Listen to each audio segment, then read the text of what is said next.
त्वमेव माता च पिता त्वमेव बन्धु च सखा त्वमेव विद्या द्रविणं त्वमेव सर्वं मम देवा। नमस्कार। आज मैं अपनी मम्मी का इंटरव्यू लेना चाहती हूँ। जब से मोदी जी ने कहा कि बच्चों को भी इंटरव्यू लेने को सिखाना है, तब से मेरे डैडी ने मुझे इंटरव्यू कैसे लेते हैं और क्या क्या होता है वो सब सिखाया। तो आज मैंने सोचा कि मैं अपनी मम्मा के साथ इंटरव्यू लूं। तो आपको पता है मेरी मम्मा ने 2 किताबें लिखी हैं। पहले हिंदी में गर्भावस्था में योग और दूसरा योगा फॉर प्रेगनेंसी जो इंग्लिश में है। उनका ये ब्राउचर है। ये वुमेन हेल्थ रिसर्च फाउंडेशन है इस ट्रस्ट का नाम। मेरी मामा इस ट्रस्ट में प्रेसिडेंट हैं। इस ट्रस्ट में बहुत सारी अंकल आंटियां हैं। जब भी मैं कई बार जाती हूँ मुझे बहुत मज़ा आता है वहाँ परफॉर्मेंस करने में।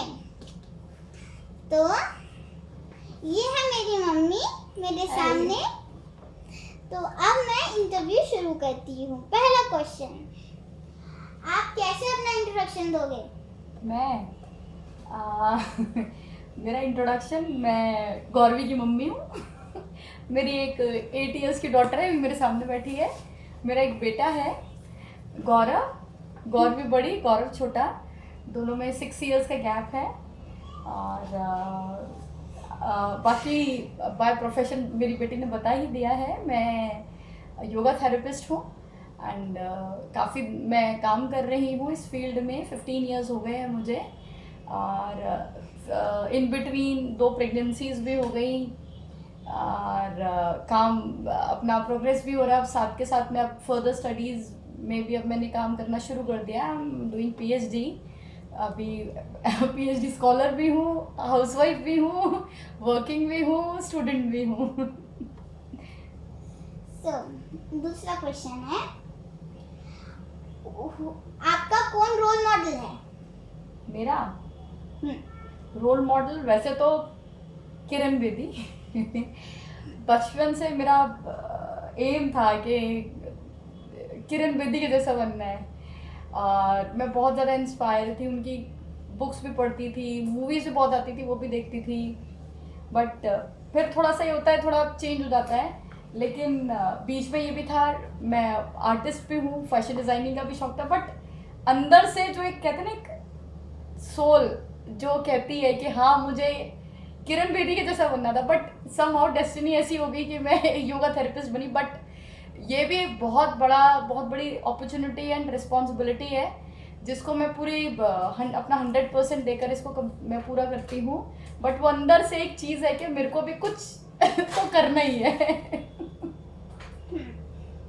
तीसरा, आपकी कौन सी मनपसंद किताब है जी जो आप बहुत मनपसंद उसको पढ़ते थे कि मन लगा के? पढ़ते थे या पढ़ते हैं अभी भी और पहले भी पढ़ते थे।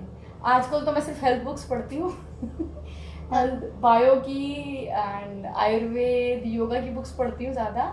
और अगर पहले जो मतलब थोड़ी इंस्पायरिंग बुक्स लगती थी, जैसे बायोग्राफीज़ हो गई, एंड जिसमें मुझे विंग्स ऑफ फायर बहुत अच्छी लगी थी, APJ अब्दुल कलाम की। और विवेकानंद जी की भी मैंने पढ़ी थी बायोग्राफी। तो ये मुझे बहुत अच्छी लगी 2 बुक्स। अच्छा, तो क्या था, आप कहाँ पैदा हुए थे? मैं दिल्ली में पैदा हुई हूँ। दिल्ली में पुरानी दिल्ली में पैदा हुई, ओल्ड दिल्ली। तो छठा, आपकी कौन सी बेस्ट मेमोरीज थी नाना जी के साथ? नाना जी के साथ बहुत सारी हैं। एक सबसे एक अच्छी मैं क्या बताती हूँ, मैं थी शायद 6-7 क्लास में होंगी, तो मुझे लहंगे पहनने का बहुत शौक था। तो मम्मी बनाती थी लहंगे, तो एक मुझे अभी तक याद है, जयपुरी लहंगे बड़े चले थे, तो मुझे बहुत मन था डैडी जी मेरे को लेके आए। तो डैडी जी गए थे पिंक सिटी जयपुर, तो वहाँ से मेरे लिए लहंगा लेकर आए। ब्लैक कलर का था, रेड कलर की उसकी बड़ी सी चुन्नी एंड बिंदी बिंदी गठचोले का डिज़ाइन था। वो मुझे इतना पसंद था और मैं इतनी खुश हुई वो लहंगा देखकर, इतनी खुश हुई, मतलब मुझे अभी तक याद है, बहुत बहुत अच्छा लगा था मुझे वो। हाँ, तो 7। हाँ, आपकी कौन सी बेस्ट मेमोरीज है नानी जी के साथ? नानी जी के साथ बहुत सारी है, नानी जी के साथ भी कौन सी बताऊँ? कोई भी। कोई भी। हाँ एक बार क्या था, मेरी एक बेस्ट फ्रेंड थी, अभी मतलब अभी भी है, उसका नाम सोनिया है। तो क्या था कि हम सब ने प्लानिंग किया, सोनिया ने बोला आज हम किचन में खाना बनाएंगे। हाँ तो मैं होंगी 7th 8th 9th 7th 8th में ही होंगी, 6 7 8 एज थी। तो हमने मम्मी को बोला कि आज ना आप किचन में एंटर नहीं करोगे, हम ही खाना बनाएंगे। तो फिर हमने वो बनाना था पोहा, नहीं सॉरी उत्पम, सूजी का उत्पम। तो उसे बनाने में हमें लगे होंगे 3 से 4 घंटे। और जब उत्पम बना तो वो इतना सा था और डिनर का टाइम भी खत्म हो गया। रात के 9 बजे भैया मम्मी जी डैडी जी बाहर बैठे हुए कि पता नहीं बच्चे क्या बना के लाएंगे, बैठे इंतजार कर रहे। 9 बजे हम दोनों किचन से बाहर निकले, इतना सा उत्पम बना और थोड़ा थोड़ा थोड़ा मेरे भैया कहते ये क्या है? मैंने कहा ये उत्पम है। कहते इसे खाऊं या टेस्ट करूं? मैंने कहा कुछ भी करो, ये बनाया। मम्मी वे सारे इतना हंसे। फिर उसके बाद मम्मी ने फिर जाके खाना बनाया। ये मेरी बेस्ट मेमोरी थी। तो 8, आपकी कौन सी बेस्ट मेमोरीज थी मामा जी के साथ? मामा जी के साथ बहुत बढ़िया। एक्चुअली क्या ना, मैं अभी तक मेरे को मामा जी, आपके मामा जी अभी भी चढ़ाते हैं इस बात पे। जब मैं छोटी थी पता नहीं क्या होता था, नींद में जब मैं उठती थी नॉर्मली मैं आंखें बंद करके चलना शुरू कर तो जैसे इवनिंग में चाय मिलती है पीने को, तो वो भी हम मम्मी बना के रखती थी। तो मेरी क्या आदत थी, कहीं पे भी होता था तो मेरी आदत थी मैं एक अपना पैर मार के एक चाय को ज़रूर गिराती थी। ये मेरा रूल था। तो फिर क्या करते थे, फिर जैसे मैंने एक गिरा दी, फिर सब अपने में से थोड़ी थोड़ी मुझे देते थे। तो फिर उसके बाद भैया हमेशा गुस्सा करते थे कि क्या है, मैं तो नहीं दे रहा अपनी चाय से, तो रोज़ की रोज़ सब उठती है गिरा देती है। तो फिर क्या करते थे नानी जी, फिर वो जो चाय को लेकर, एक चाय 4 कप में होती थी, 5 कप में उसको डिवाइड करती थी, एक किचन में रखती थी, एक वहीं पड़ी होती थी। जैसे ही मैं आती थी सब अपना कप उठा लेते थे, मैं जाकर उसे चाय गिराती थी, भैया पोछा लगाते थे, मम्मी कहती चाय किचन में से ले लेते, दूसरी चाय पड़ी। तो ये अभी तक मामा जी इतना चढ़ाते हैं मुझे इसके लिए। बहुत बढ़िया मेमोरी है। और हाँ एक और है, मैं फर्स्ट टाइम किसी जगह पे गई थी घूमने के लिए, मम्मी डैडी से बिल्कुल अलग, मामा जी के साथ। हमारे कॉलेज का ट्रिप था उड़ीसा का। तो पूरे कॉलेज के स्टूडेंट्स थे, मैं मामा जी दोनों साथ गए थे, और मैं लिटरली ऐसे रो रही थी कि जैसे पता नहीं मम्मी पापा को छोड़ के मैं कहाँ जा रही हूँ। और उधर उड़ीसा के ट्रिप पे गए हमने, वो हमारा पूरा था 7-8 दिन का ट्रिप था। बहुत मज़े करे थे हमने उड़ीसा में, हमने काफ़ी देखे थे, कोणार्क टेम्पल, चिलचिला लेक, वो अपना ये जगन्नाथपुरी जी, और काफ़ी सारी व्यूज़ देखे थे। एक व्यू मैंने तब देखा था, तब एक मूवी रिलीज़ हुई थी कहो ना प्यारे। कहो ना प्यारे में गाना ना कहो ना प्यारे है, उसमें एक बड़ा सुंदर सा व्यू दिखाते हैं कि 2 समुद्र में वो आके मिल रहे हैं। सेम वैसा व्यू हमने चिलचिला लेक के पास देखा था। तो हमने बोला कि ज़रूर शूटिंग यहाँ हुई है। कहते नहीं वो स्विट्ज़रलैंड की शूटिंग थी, बट वो बिल्कुल सेम वो व्यू था। वो मुझे अभी तक याद है और हमने बहुत मज़े करे थे वहाँ पे। हाँ, तो 9, आपको कौन से गेम्स पसंद थे जिसमें आपको बहुत अभी तक पसंद है आपको? मुझे सबसे बढ़िया, एक्चुअली मैं स्कूल में एथलीट थी, तो रेसिंग मुझे बहुत पसंद है। रेसिंग में मैं स्पीड रनर थी, तो अभी भी टचवुड मेरी रनिंग अच्छी है, थोड़ा सा हो गया डाउन बट अच्छी है। और मुझे बैडमिंटन बहुत अच्छा लगता है। और बास्केटबॉल भी पसंद है, बट हाँ ये है कि हाथ में जोरा लग जाती है, बट अच्छा लगता है बास्केटबॉल मुझे खेलना। और ये मेरे फेवरेट गेम्स है। वैसे तो गेम्स तो कुछ भी खिला लो। मेरे भी वही हैं। तो 10th कौन सा स्पोर्ट है जिसमें आपने पार्टिसिपेट किया था? मैंने तो स्पीड रन मतलब ये रेसिंग में बहुत ज़्यादा किया है। रिले रेस में बहुत पार्टिसिपेट किया है मैंने। 100 मीटर्स में तो हमेशा मुझे मेडल्स मिलते थे, फर्स्ट सेकंड थर्ड में से एक पोजीशन ज़रूर आती थी मेरी। बैडमिंटन में भी किया है, डबल्स खेला है मैंने हर बार बैडमिंटन। हाँ जी। और मेरी जो साथ में जो मेरे साथ हमेशा पार्टनर बनती थी, मेरी स्कूल फ्रेंड है, उसका नाम सुरभि है। एंड राइट नाउ सुरभि भी मतलब मेरे टच में है। वो असिस्टेंट साइंटिस्ट है जुबिलेंट एनर्जी के अंदर, तो वो मेरी हमेशा पार्टनर बनती थी। तो 11 आपकी कैसी स्टडी थी? स्टडीज स्कूल टाइम में, अब स्कूल टाइम पे? कॉलेज में भी पूछोगे? स्कूल टाइम में ठीक थी। I am good student, not बहुत बढ़िया स्टूडेंट, गुड स्टूडेंट।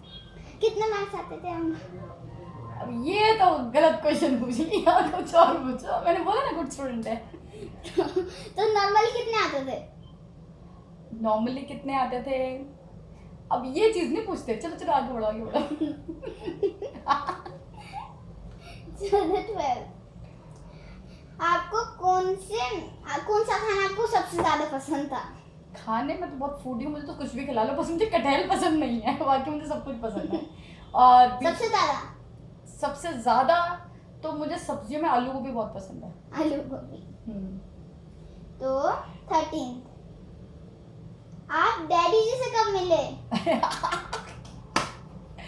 डैडी जी से ये यूट्यूब पे पूछने वाला क्वेश्चन है क्या? बोलो ना। देखो आपके डैडी और मैं हम दोनों कौन से ईयर पे मिले थे? ईयर आप लगाओ 2004-5 होगा। बेसिकली आपके डैडी जी और मैं दोनों क्लासमेट्स हैं, हमने मास्टर्स साथ किए योगा में। अच्छा। आपके डैडी जी मुझे मास्टर्स में मिलते थे। मास्टर्स। तो 14 आपको कौन सी क्वालिटीज डैडी जी की सबसे ज्यादा पसंद है? ये क्यों? डैडी जी की बेसिकली देखिए, आपके डैडी जी में बड़ी एक बहुत खास बात है। आपके डैडी में एक तो वो नहीं है दिखावा से, कहते हैं ना दिखाने के लिए कि मैं आउटर पर्सनैलिटी लाइक कि मुझे अपनी पर्सनैलिटी में ये सब दिखावा टाइप नहीं है। वो जैसे बाहर है वैसे ही अंदर है। और सबसे बड़ी बात मोटिवेशन, बहुत ज़्यादा उनका मोटिवेशन लेवल उनका बहुत हाई है।